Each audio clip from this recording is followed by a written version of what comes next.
बार की बात है।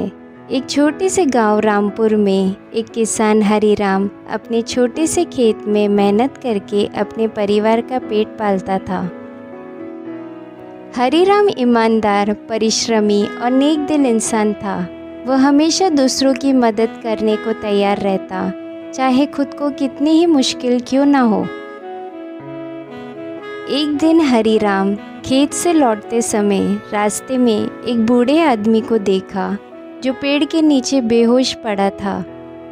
अरे बाप रे, ये बाबा यहाँ क्या कर रहे हैं? लगता है भूख या गर्मी से बेहाल हो गए हैं।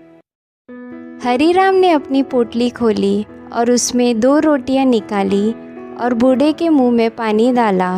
बूढ़े ने धीरे धीरे आंखें खोली। बेटा, तूने तो मुझे जीवन दान दे दिया। मैं 2 दिन से भूखा था। बाबा, भगवान की कृपा है, रोटियां तो और बन जाएंगी, जान नहीं। बूढ़े ने रोटियां खाई और थोड़ी देर में कुछ बेहतर महसूस किया।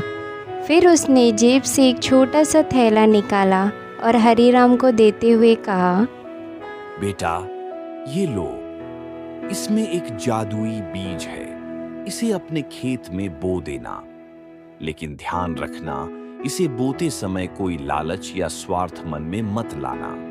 ये बीज केवल नेक इंसानों के लिए है। हरिराम पहले तो झिझका, पर बूढ़े की आंखों में विश्वास देखकर बीज ले लिया। अगले दिन सुबह सुबह वो खेत में गया और उस बीज को पूरे विश्वास और भक्ति के साथ बो दिया। कुछ ही दिनों में उस बीज से एक अनोखा पौधा उग गया।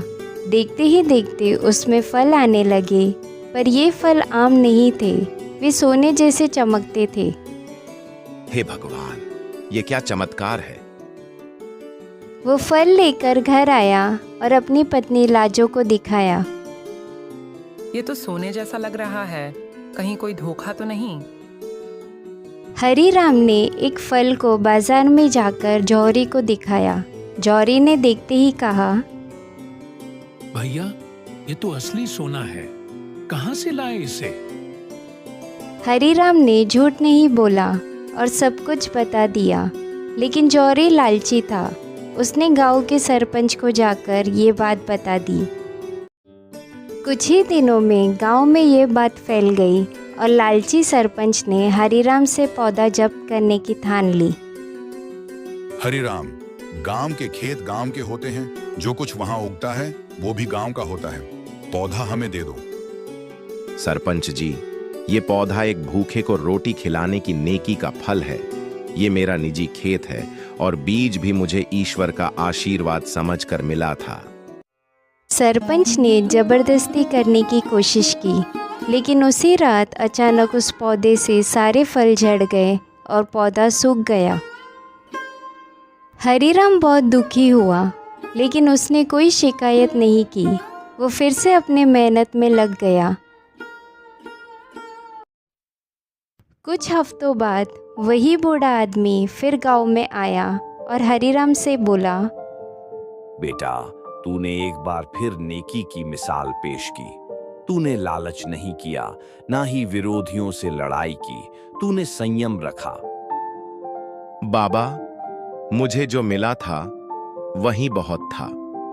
भगवान ने मुझे जितना दिया उसमें ही मैं खुश हूं। बूढ़ा मुस्कुराया और अपनी लाठी जमीन पर मारी। तभी जमीन से एक छोटा सा कुआं उभर आया, जिसमें से साफ पानी निकलने लगा। लेकिन वो पानी साधारण नहीं था। जो भी उस पानी से अपनी फसल सींचता, उसकी फसल दुगनी हो जाती। बूढ़ा अचानक गायब हो गया। अब गांव वालों को समझ आया कि वो साधारण इंसान नहीं बल्कि कोई देवदूत था। हरिराम ने उस कुएं को सभी के लिए खोल दिया। जिस पानी ने मेरी जमीन को सींचा, अब वह पूरे गांव की सेवा करेगा।